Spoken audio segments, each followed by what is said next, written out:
Alright guys, कैसे हो आप सभी लोग। स्वागत है आप सभी का Bleach 1000 year blood war part 3 की मांगा में।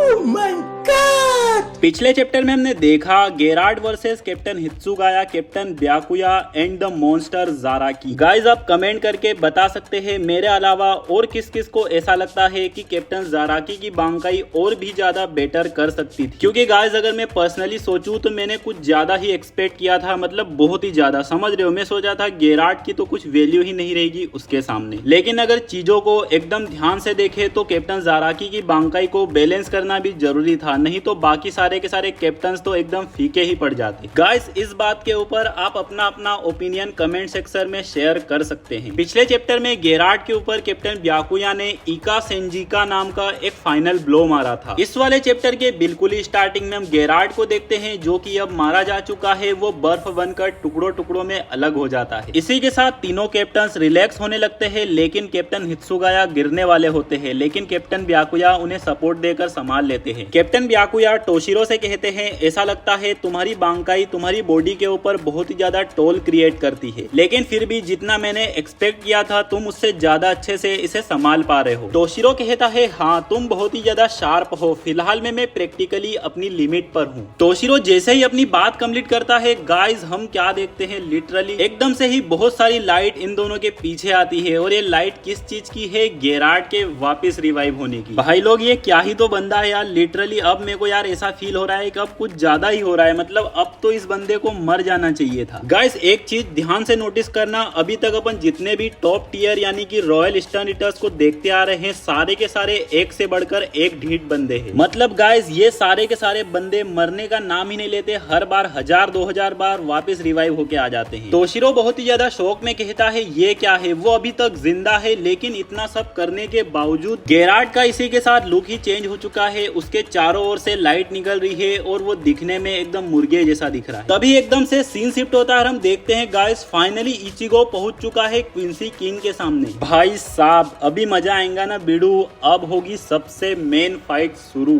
इचिगो युहाबाहा को देखता है जो कि अपनी चेयर पे बैठे बैठे सो रहा होता है। इचिगो फटाक से अपनी स्वार्ड को बाहर निकालता है और युहाबाहा को काट के ही रख देता है। इसी के साथ गाइस एकदम से ही युहाबाहा की आंखें खोलती है और हम देखते हैं युहाबाहा अकेला ही बैठा हुआ है और वो कहता है, अच्छा सुबह हो चुकी है। कितना मजेदार सपना था। और भाई साहब इसी के साथ हो गया बहुत ही बड़े वाला पोपट। मेरे को तो लगा कि अब फाइट देखने को मिलेगी, लेकिन ये बंदा तो सपना देख रहा है।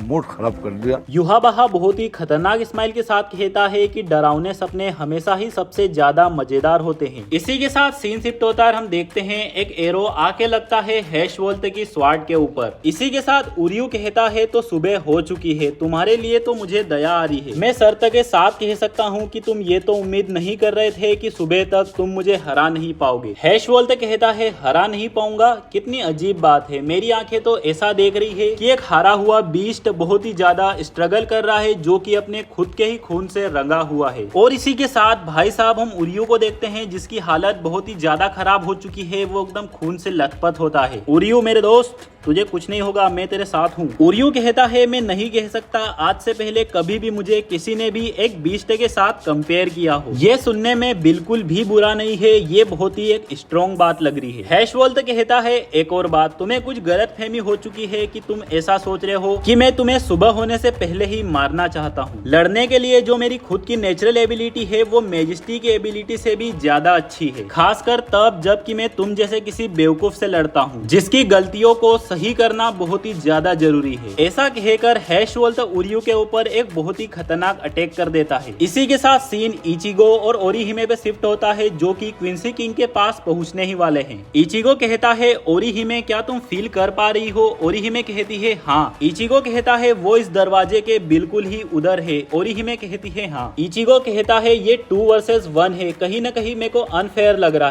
है ना, लेकिन फिर भी ओरिहिमे मैं चाहता हूँ कि तुम मुझे प्रोटेक्ट करो। क्या तुम मेरे लिए ऐसा करोगी? इतना सुन के ओरिहिमे खुश हो जाती है और कहती है हाँ। देख रहे हो गाइस, इसी को बोलते हैं जेंटलमैन। अपने आसपास वालों को कभी ऐसा फील मत होने दो कि वो एकदम फालतू लोग हैं। मैंने जो भी कहा है गाइस, इसे पॉजिटिव वे में लेना है, ठीक है। पुरानी मेमोरीज को याद करते हुए ओरिहिमे अपने मन में कहती है आखिरकार फाइनली अब मैं इचिगो के साइड से लड़ने वाली हूँ और उसे प्रोटेक्ट करने वाली हूँ। और इसी के साथ गाइस हम देखते हैं इचिगो अंदर एंटर कर लेता है। युहाबहा अपनी जगह पे ही बैठा होता है अपने थ्रोन पे। युहाबहा इचिगो से कहता है तुम्हें देख के अच्छा लगा, तुमने मुझे थोड़ा सा इंतजार करवाया, मेरे लाल, मेरे अंधकार के बच्चे। इसी के साथ गाइस सीन इन पापा बच्चों से शिफ्ट होकर रेंजी रुकिया पर चला जाता है। रेंजी ने रुकिया को संभाला हुआ है और ये दोनों वापस यहाँ पर ऊपर पहुँचते हैं। लेकिन एकदम से इन दोनों को बहुत ही भयंकर झटका लगता है। रुकिया कहती है ये क्या है? ये दोनों गेरार्ड को देखते हैं। इसी के साथ कैप्टन हित्सुगाया की नजर रेंजी और रुकिया पर पड़ जाती है। तोशिरो कहता है तो तुम दोनों जिंदा हो रेंजी और रुकिया, ये वही दुश्मन है जिससे कि तुम लड़ रहे थे, ये एक मॉन्स्टर बन चुका है, इसलिए संभल के रहो। ये सुन के रेंजी बहुत ही ज्यादा शॉक हो जाता है। गाइस किस बात के लिए शॉक हो जाता है? इतना बड़ा मॉन्स्टर इनके सामने है, इस बात के लिए तो बिल्कुल भी नहीं। बल्कि तोशिरो को देखकर रेंजी कहता है कि ये कौन है? रुकिया कहती है बेवकूफ, तुम उनकी आवाज से नहीं पहचान सकते क्या? ये बहुत ही ज्यादा साफ है कि जरूर ये कैप्टन हित्सुगाया के बड़े भाई है। रेंजी कहता है अच्छा, और वो कैप्टन हित्सुगाया से कहता है कि आपसे मिलकर बहुत ही खुशी हुई। इन दोनों तोता मैना की बेवकूफी को देखकर हित्सुगाया के पास भी कोई जवाब नहीं होता। वो भी कह देता है कि ठीक है, तुम लोगों से मिलकर मुझे भी अच्छा लगा।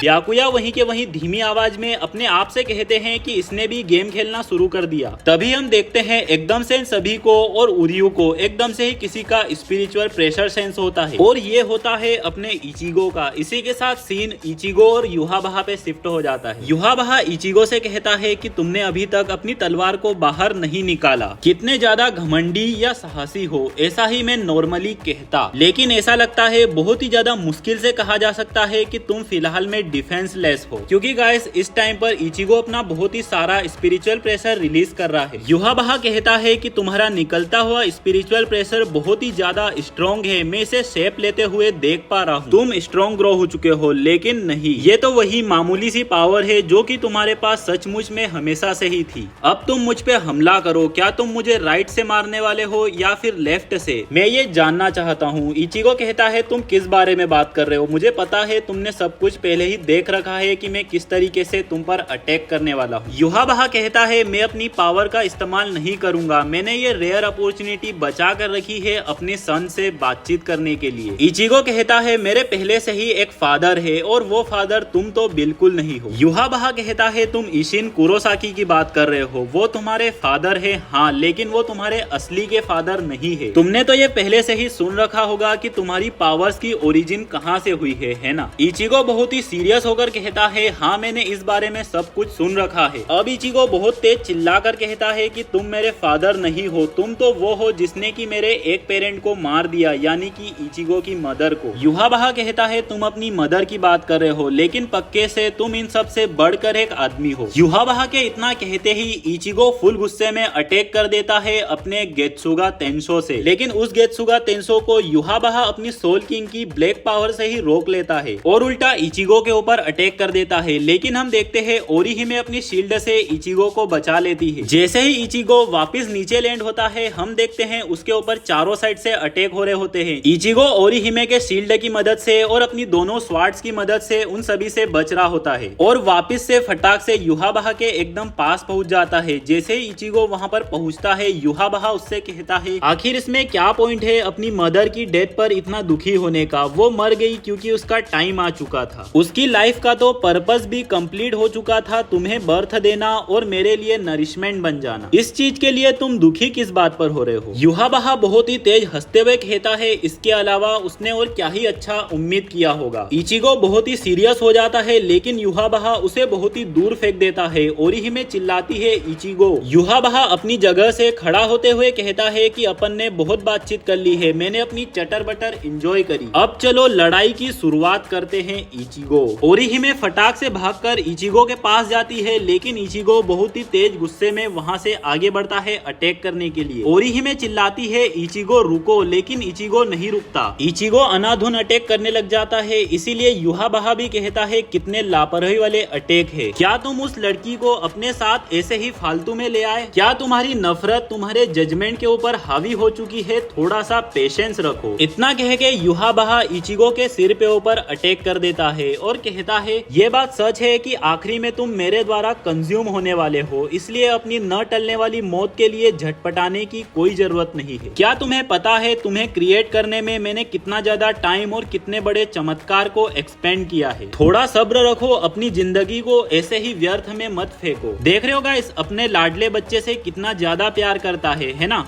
Father for a reason. Yhwach कहता है तुम्हारा शरीर, तुम्हारी ताकत तुम्हारे अकेले की नहीं है। इचिगो, तुम्हारे मरने से पहले मैं तुम्हारी पावर का आखिरी कतरा तक देखना चाहता हूँ। इसी के साथ सीन शिफ्ट होता है रेंजी और रुकिया के ऊपर। रुकिया कहती है तुम उधर से घूम कर जाओ। रेंजी कहता है ठीक है, लेकिन तभी फटाक से गेरार्ड अपने हाथ से इन दोनों के ऊपर अटैक कर देते हैं और हम देखते हैं भाई साहब गोट आदमी इन दोनों को ही बचा लेता है। कैप्टन ब्याकुया इन दोनों से कहते हैं कि तुम दोनों आगे बढ़ो और इचिगो को ज्वाइन कर लो। रुकिया कहती है लेकिन ब्रदर, इतने में ही ब्याकुया वापस कहते हैं कि ये स्पिरिचुअल प्रेशर को फील करो, वो पहले से ही युहाबहा से लड़ रहा है। रुकिया हेजिटेट होकर कहती है लेकिन ब्रदर, ब्याकुया कहते हैं तुम्हें हेजिटेट होने की क्या जरूरत है? अपनी इच्छाओं को अपने जजमेंट के ऊपर हावी मत होने दो। इसी के साथ गेरार्ड अपने हाथ से इन तीनों के ऊपर वापस भयंकर अटैक कर देता है। कैप्टन ब्याकुया कहते हैं मैं ये नहीं कह रहा हूँ कि इचिगो को तुम लोगों की स्ट्रेंथ की जरूरत है, लेकिन मैं सिर्फ इतना कह रहा हूँ कि यहाँ पर तुम्हारी स्ट्रेंथ की रिक्वायरमेंट नहीं है। समझ रहे हो गाइस, यहाँ पर भी नहीं है, वहाँ पर भी नहीं है, तो क्या इसका मतलब ये दोनों बंदे फालतू है? अरे गॉड, 19-20 का ही तो फर्क है बस।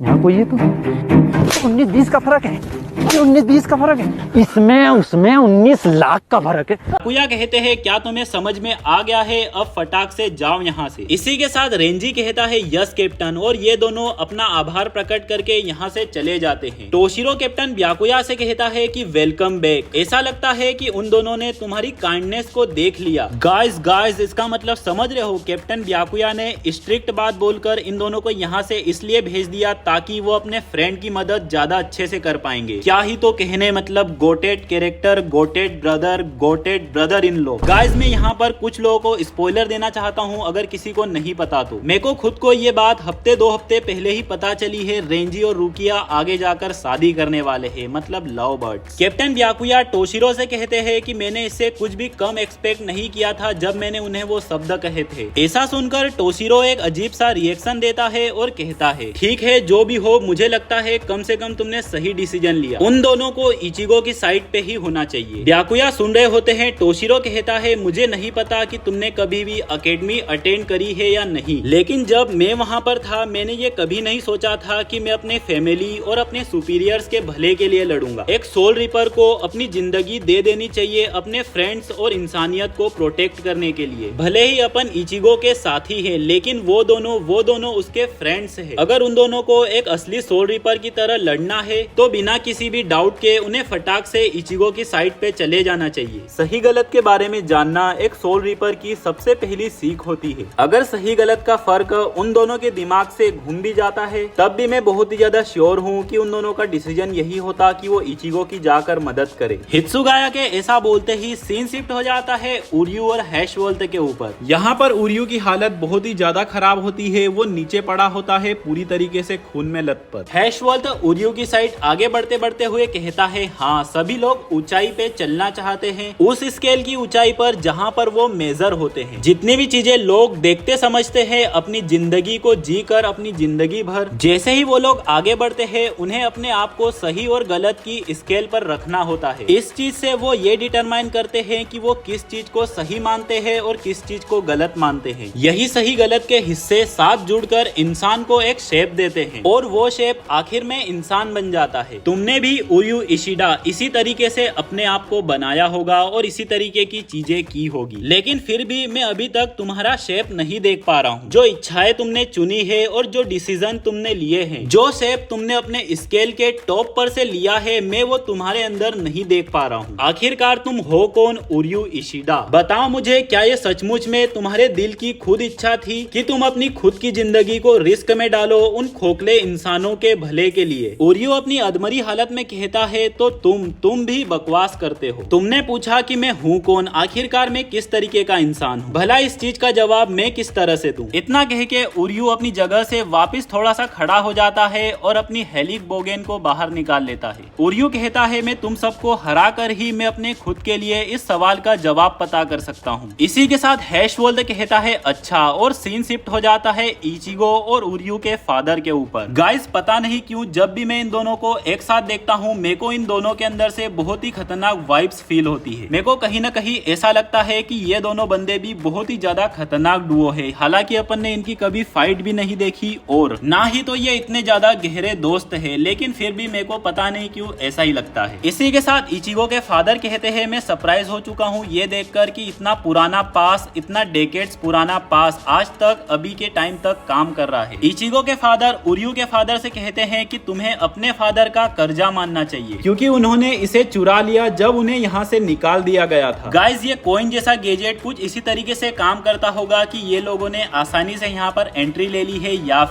फिर ये सन के गेट पास इस्तेमाल होते हो। उर्यू के फादर इचिगो के फादर से कहते हैं हाँ मुझे भी ऐसा ही लगता है। आज जिंदगी में पहली बार मैं थैंकफुल हूँ अपने फादर के बेकार चोरी करने वाले रास्तों की वजह से। इचिगो के फादर कहते हैं क्या ये कोई तरीका है अपने खुद के फादर के बारे में बात करने का? इसमें कोई ताज्जुब नहीं बचता कि तुम्हारा खुद का सन तुम्हें रिस्पेक्ट क्यों नहीं शो करता। और इसी के साथ भाई लोगों आप सभी को वीडियो के अंदर कमेंट करना है कि आज का वीडियो आपको कैसा लगा। गाइस पिछले वीडियो का कमेंट टारगेट था 65, लेकिन वो बहुत जल्दी से टूट गया लगभग 6-7 घंटे के अंदर ही। इसी बात पे सभी भाई लोगों को एक बार फिर से धन्यवाद। और इस वाले वीडियो का कमेंट टारगेट है 70 कमेंट, इसे भी जरूर से कंप्लीट कर देना। इसी के साथ वीडियो को लाइक करना है, चैनल को सब्सक्राइब करना है, बेल आइकन को ऑल सिलेक्ट करना है क्योंकि यह है इस वाले चैप्टर का एंड। मिलते हैं बहुत ही जल्द अगले चैप्टर में, तब तक के लिए मेरे सभी भाई लोगों को बाय बाय।